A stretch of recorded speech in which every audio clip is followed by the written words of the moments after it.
good afternoon and welcome to Hot Jobs with us here at Higher Military. How are you this afternoon? We really hope you're well and thank you so much for joining us today.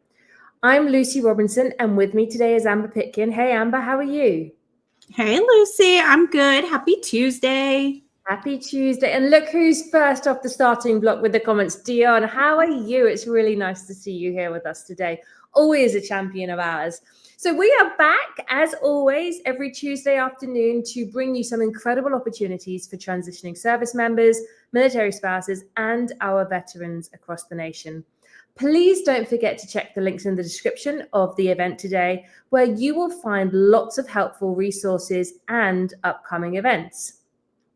So in terms of resources, we host them all on our website, hiremilitary.us. So be a motivated job seeker along with us today and take a look at our careers page, as well as our resource section, where we host lots of information from how to target your resume, to how to create an effective LinkedIn profile, to even pieces for military spouses, adding value in terms of voluntary work. And we have a great article that our marketing team wrote a while back around an open letter to commanders to support and substantiate a CSP or SkillBridge internship. There are lots of people with us this afternoon. Hey, Sebastian, great to see you here. So we are curious and we want you guys to answer a question for us. Amber and I have been recruiting here for a really long time. We probably speak to around 50 to 60 people on a weekly basis between the two of us. And what we want to know right now, based on the economy, based on the job market, is across our demographic, what is the key motivator for you when it comes to the role? Is it money? Is it the salary? Is it the location? Or is it the job itself? And I promise you there's a reason we want to find that information out. We're doing our own due diligence right now. So if you can share, do tell us what the key motivator for searching for a job is for you. So that was money, location, or role. Before we get started today, we really do want to hear from you. So along with telling us the answer to that question, share where you are watching from, share the reason behind jumping in and being with us this afternoon. It might be that LinkedIn gave you the notification. It might be that you're looking for a permanent job right now. It might be that you're interested in the SkillBridge internship, or you just are curious to hear what we've got to say today. All of those will be great answers for us, but we want to be able to say hi to you and we want to be able to understand so that it really can help us moving forward in the future. So Andrew says the trifecta, all three, and gel location unless it's remote. That's a great answer. So we often have a bit of a conversation ahead of sharing our opportunities. And we wanted to talk about a couple of things that have been on our minds, and we've been sort of sharing back and forth behind the scenes this week. Oh, lots of comments coming through, Amber. So really what we wanted to say was we understand completely what the job market is right now, what it's like right now. We get it. We know what's going on with the federal space, and lots of people have connected with us asking for opinion and advice and support and guidance. And so there's a couple of elements that we wanted to share in terms of our knowledge, our best practice, and our experience. So the first is from me, and I'm really noticing this right now. So I took a couple of roles at the back end of last week, and they are great positions. I will be talking about them later, but they are remote and they are program management roles. I mean, that is the absolute creme de la creme for our military population. And as a consequence, my client is also very keen to interview and is acting with urgency. So I did a little bit of sourcing on a Saturday night, just so that I could make sure that people had these emails to invite to screen over the weekend, and my calendar hopefully would be booked for a Monday morning. So I sent them out. And so my first piece of advice is act with urgency. And if you're interested, respond quickly. And the reason I shared that was because my calendar is open for, I think, about 10 days. So if I send it to you right now, you can book in 10 days' time. But if somebody is sending you a screening invite for a role, it's very likely that in 10 days' time, the interviews, they'll be on second interview. So if you screen with me in 10 days' time, you kind of lost the ability, you've lost the chance.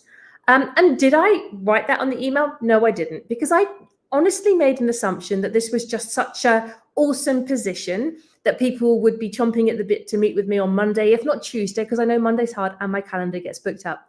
But to have somebody put something on my calendar next Wednesday really surprised me, because, to me, it's like, okay, now I understand you may be on vacation. Something else may have happened, but you could have emailed me and told me that. And I think that that's what I wanted to share, was if you are being invited to anything at all, act with haste, act with urgency, knowing that if you don't, somebody else will. And they're not going to hold the door open for you if that other person checks all the boxes and delivers incredibly well. I mean, Amber, have you got anything to add there? No, I completely agree. And like you said, one of the things that you can do is just send Lucy or myself an email and say, hey, I tried to get on your calendar for as quickly as I could. I couldn't find anything. Is there any way we can connect for a quick phone call? Yeah. Phone calls are okay. We absolutely will do that, because I can still ask you very similar questions and get to the meat of what I need to know in terms of your background, talking about your resume, making sure that, you're a great fit for the role, and finding out more about you. Because that's really what Lucy and I do in our job is, we work for our clients and we want to find them the absolute best candidate for the role. So we really do spend our time talking to you to find out, what's your motivation? How are you going to fit in with, this company? And so we're really here to look out for you and the client. So just send us a message. And I think that's something to add there is we do work for the clients. Mm-hmm. We, without the client, we wouldn't have the opportunity to share with our population. But we know what they're looking for. And we were talking just ahead of this meeting. I've had a couple of people recently kind of push back on me in terms of their experience or their suitability for a role. And the thing is, I know my client. Part of my job is to, when we take a position, we don't just take it and go, okay, we'll work against it. We meet with them, we interview them, we find out everything that isn't written on the job description. We find out the subjective as well as the objective. So we get a really good understanding, because we want to make that match. We're matchmakers. We want to do it. We want to give everybody the best possible experience. And so when we have people who push back and say that we are wrong based on the information that we are sharing, based on their experience or what they are coming to the table with, and I will caveat this with, I understand why. And then on a lot of occasions, I appreciate that level of confidence and competence. But ultimately, I know what my client's looking for. So it is slightly frustrating. And that's just insight from a recruiter's perspective. I'm just sharing how we feel sometimes. But the second thing we were going to talk about today, Amber, was the federal resume. Do you want to kick off with that? Yeah, really quick though, I just wanted to applaud. I think her name is Angel, the way it's written. If I said it wrong, I'm so sorry. She just said, I would be interested in a PM position and would like more information on the specific role to see if I would be a good fit to apply. I love that response. She already has identified she wants more information to see if she would be a good fit, knowing that not 2 PM roles are not at all. Well, that was our third thing we were going to talk about. So why don't we start with that first? Go on, you kick off. So for PM, I love that so much. I know a lot of people are looking for PM roles. It's like the hot buzzword in the LinkedIn world right now. And everybody in a PM role that's remote is fantastic. But no 2 PM managers are the same. So you have to know your industry. Recently, I had someone who had a highly medical background apply for electrical engineering position. And so I went through the resume and I saw nothing in the resume, knowing my client, knowing what they asked for, and knowing what's on the job description and the requirements, that they were not going to be a good fit. You can be a program manager, you can have your PMP, and that is great, but you have to also come with some industry experience, and you have to know what industry that is, and target specifically those kind of positions. Because especially in tech, there's a lot of technical IT program management roles, and I don't have a tech background, so I would never apply to one of those roles, because if you ask me what a hard drive and a floppy. I know what a floppy disk is. There you go. Showing you Razor. I'm not a tech person, so I could not be successful in that role. So that's all I wanted to add for that one. No, and I think that's true for all program management roles. And it's really important. A program manager isn't a program manager, isn't a program manager. I was sharing previously that I had seen an article where somebody had said, hey, talk to me about the industry program management. And the responses were, you kind of need to do some more research because program management isn't an industry. It's a job title and it's a generic one at best. So you need to understand that what you're managing, the program you're managing, who you're managing it with, the industry, the company, the silo, the vertical, to really see if you would be a good fit, just like Angel said.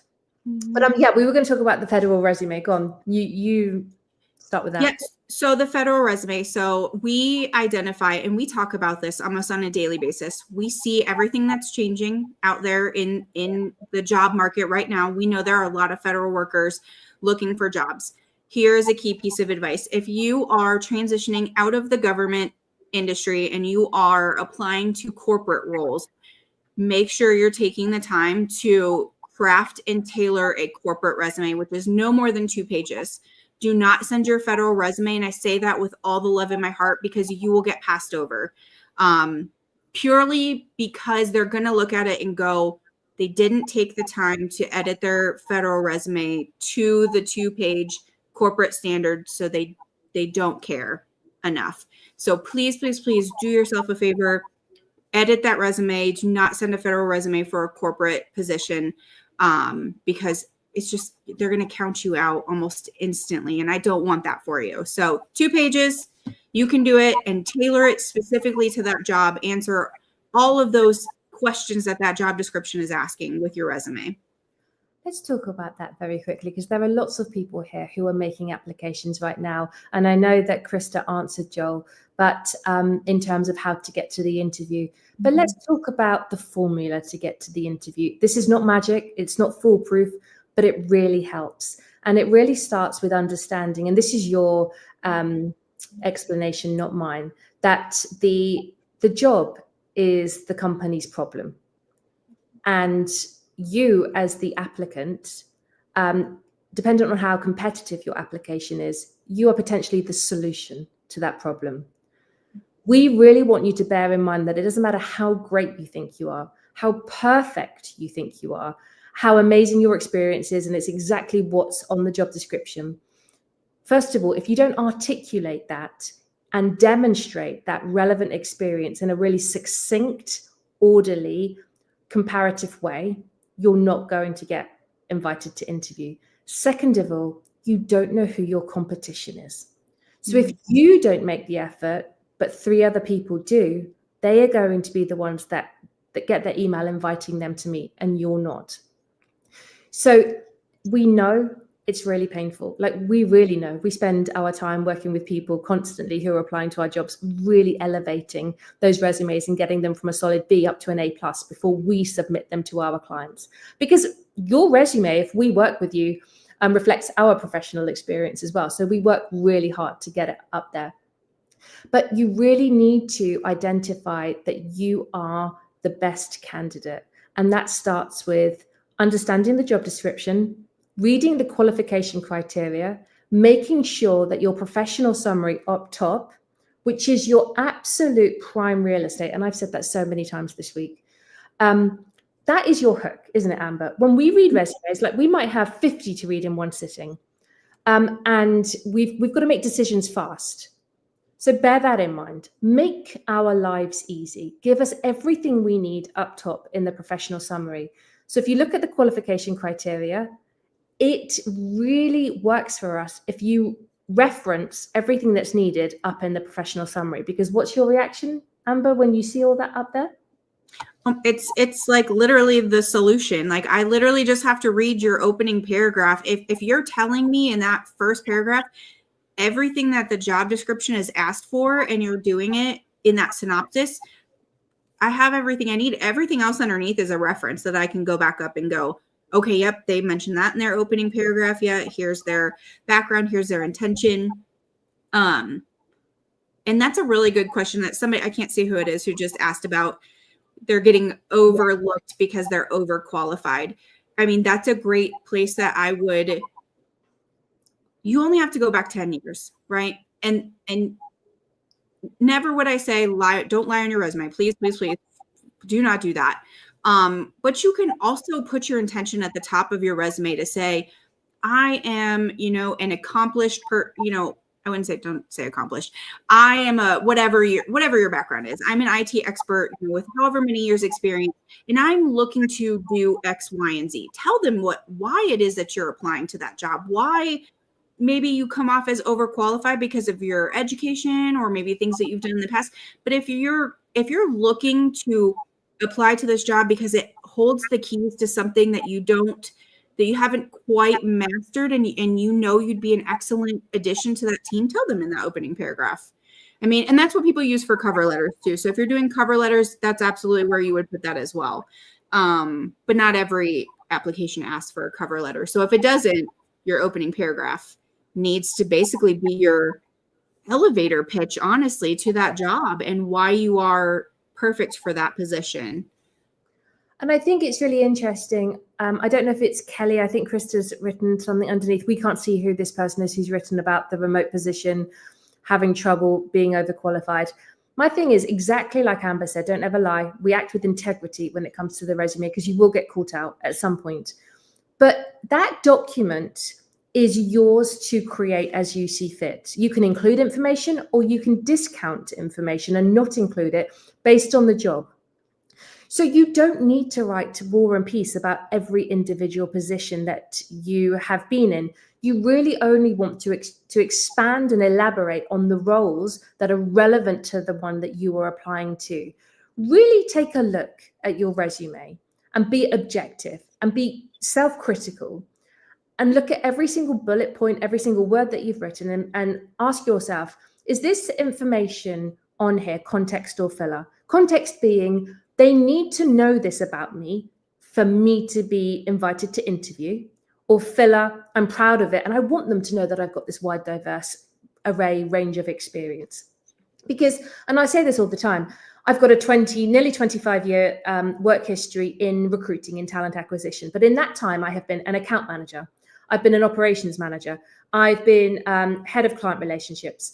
I have been a practice director. But that all is across in the same industry.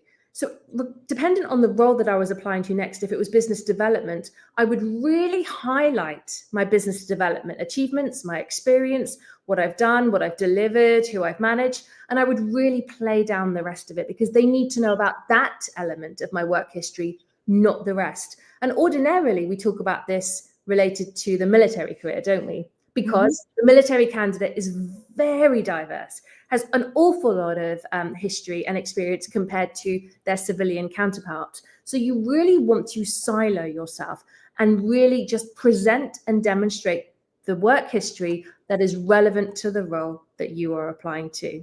Like Amber said, be their solution to the problem, which is the vacant role that is going right now that possibly is high profitability and they need to fill ASAP. We've talked quite a long time, haven't we? And so we really need to get on. So I shall go first. We are going to share multiple roles. We will go fairly quickly, but the first ones are permanent jobs, direct hire. So these are open to everybody in the military population. Be you a military spouse, a veteran, a transitioning service member, or a dependent, I would welcome applications if you have the experience. So my first one is an HVAC position. It's a service manager role. This is based in Houston, Texas. This is working with one of our clients that we've placed some very senior level people in and absolutely adore the hiring team there. Really great, progressive, innovative, chiller company based out of, when I say Houston, it's really on the Missouri City border. They are looking for somebody, ideally with a military background, HVAC, military background, but you really have to have chiller experience. If you have any kind of OSHA certification, amazing. If you have any kind of certifications in HVAC or even a mechanical engineer degree, amazing. but ultimately they're looking for somebody with chiller experience and ideally a military background. Do connect with me or take a look at our website. You will see the role and make an application. The next roles that I have are working with one of the world's largest insurance and underwriting firms. We have two different legal roles. One is a complex claims director, and the other one is a senior complex claims adjuster. Both are very similar in nature, and ideally I am searching and seeking people who have got legal experience from the military. So if you have paralegal experience, if you have been in the legal career field, I want to hear from you. These have six-figure salaries, and they are primarily recruiting in Chicago, Philadelphia, Jersey City, and Atlanta. This company is currently hybrid in its approach, so they have 3 days a week on-site and 2 days a week working from home. So that's complex claims director and senior complex claims adjuster, looking for legal or paralegal experience within the military, ideally at least 5 years. I would love to chat with you. Next, what's up next? Here we go. Program manager and senior program manager role, remote. Now, don't all apply at once. You really have to, for this role, there are a couple of deal breakers. One is a master's degree. The other is the PMP or equivalent is highly desired for this role. That probably will be the deciding factor if there were two candidates of equal nature and stature. What we are looking for here is you must have had cabinet level experience. So with one of the agencies, NIH, VHA, VA, one of the DHA, one of the military branches. You must have high resiliency, organization, implementation, and building experience within a healthcare environment.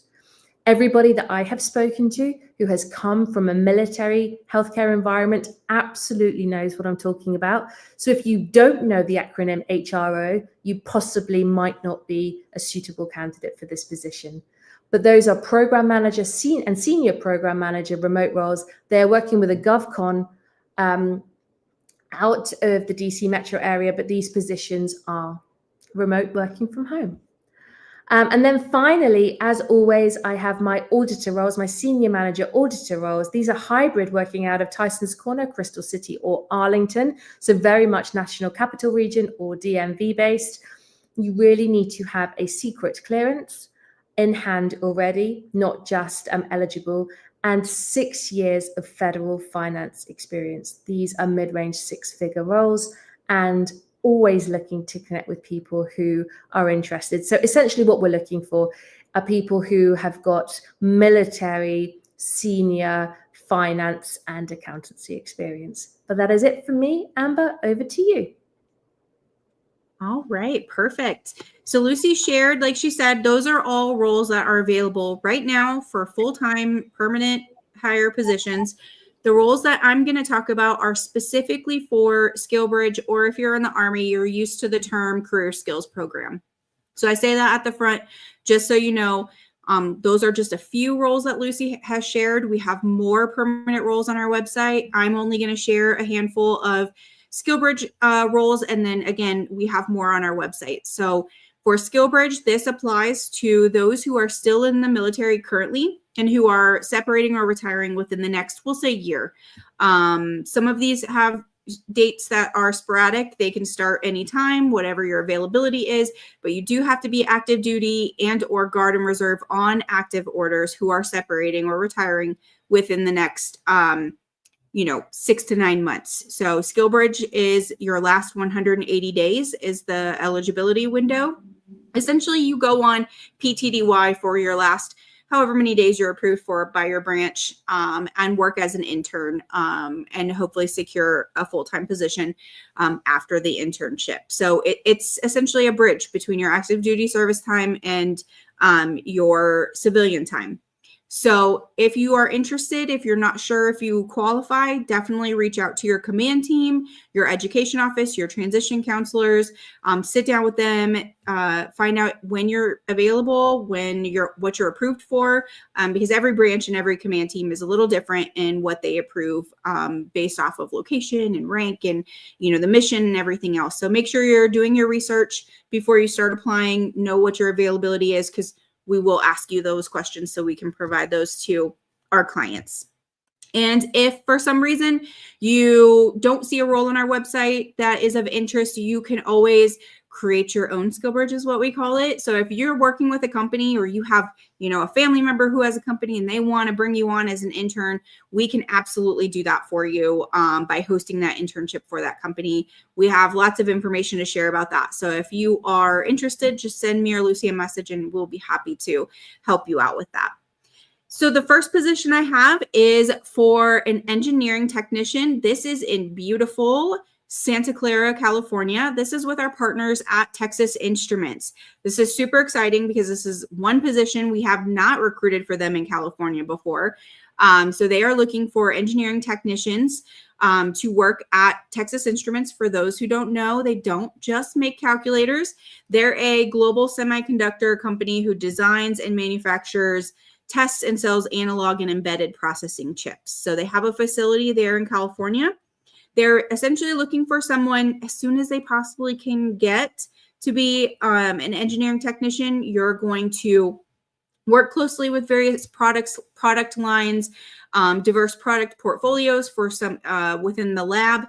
You're going to help empower to release new products to market, technical and functional operations of these products. You're going to do basically everything. It's really cool opportunity. Again, they're looking for someone as soon as possible.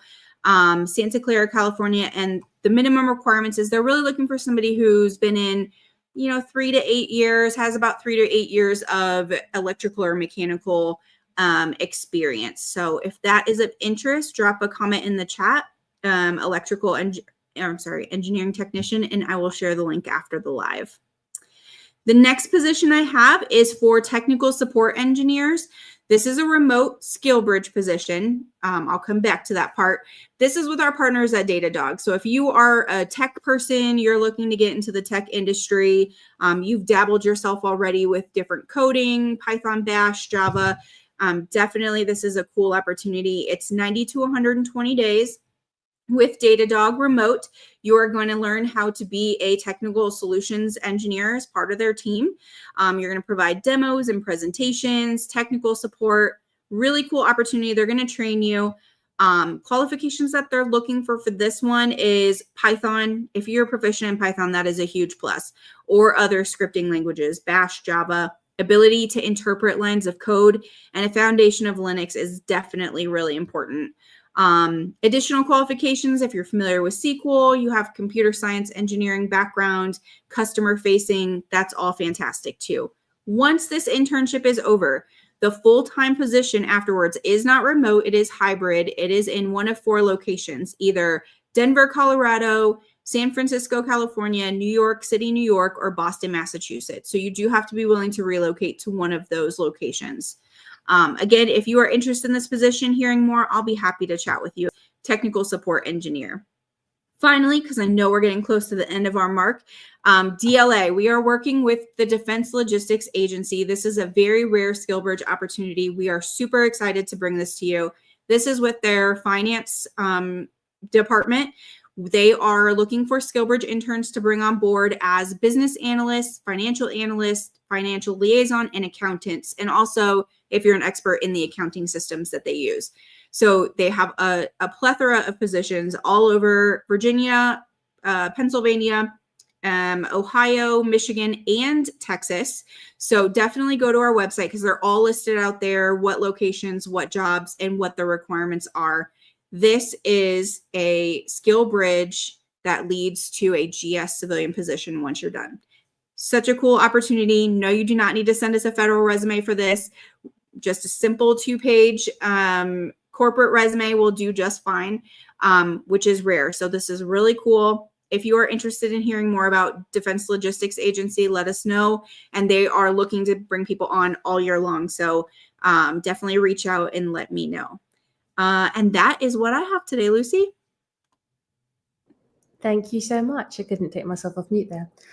As always, it's been such a pleasure to be here today. There have been lots of comments. Andrew, yes, absolutely connect with both me and Amber. We share roles at least once, if not twice a week. So we would love to connect with you.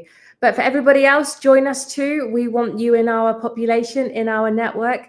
And until next Tuesday, have wonderful weeks. We will be back next week at 2 p.m. Eastern Time for another Hot Jobs with us here at Mahia Military. Take care. Bye-bye.